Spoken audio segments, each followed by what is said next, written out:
sacrifice so many years ago, making their way to the place we now call home. Be it here, therefore resolved that I, Francis Toscano, Mayor Deadwood, hereby declare August 15th, Fort Pier to Deadwood Trail Ride Day, the city of Deadwood.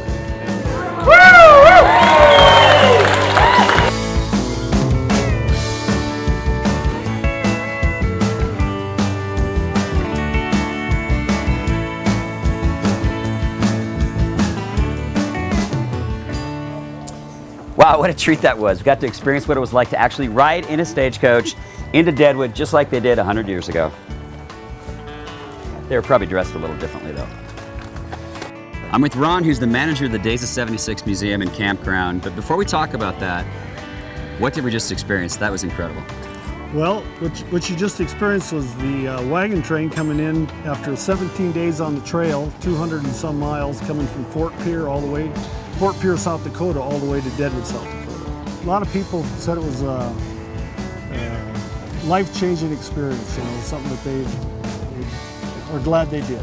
Back to stagecoaches, you have in your museum the original Deadwood stagecoach. Correct, we have the original Deadwood stagecoach. We did retire it 3 years ago and had a replica built because we'd have felt pretty foolish if we happened to have a wreck with that. And as we know, we can't have wrecks. So. No, you can't. Let's go check it out.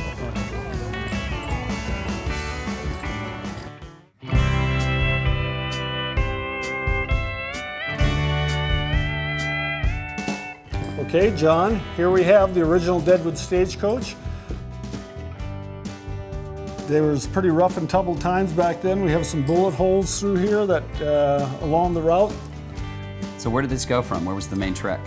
This one ran between Fort Pier and Deadwood, and they could do that in 32 hours.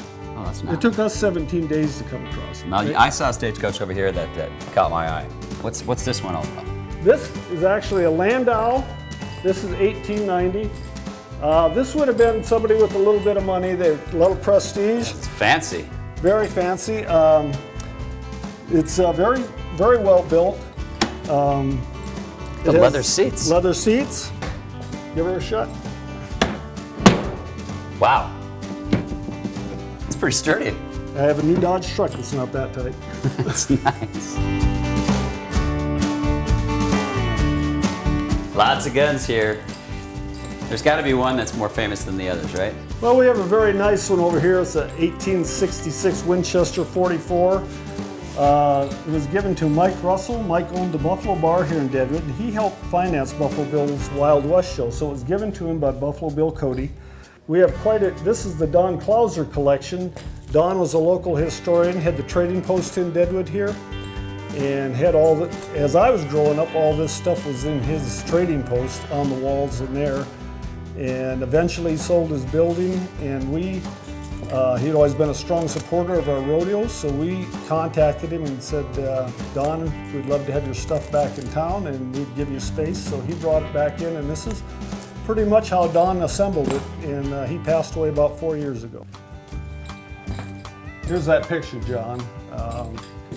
It's a nude that was down in Poker Alice's brothel in Sturgis, and the story is that there was a bit of a ruckus, and there's some bullet holes, and one of the 4th Cavalry soldiers was killed down there.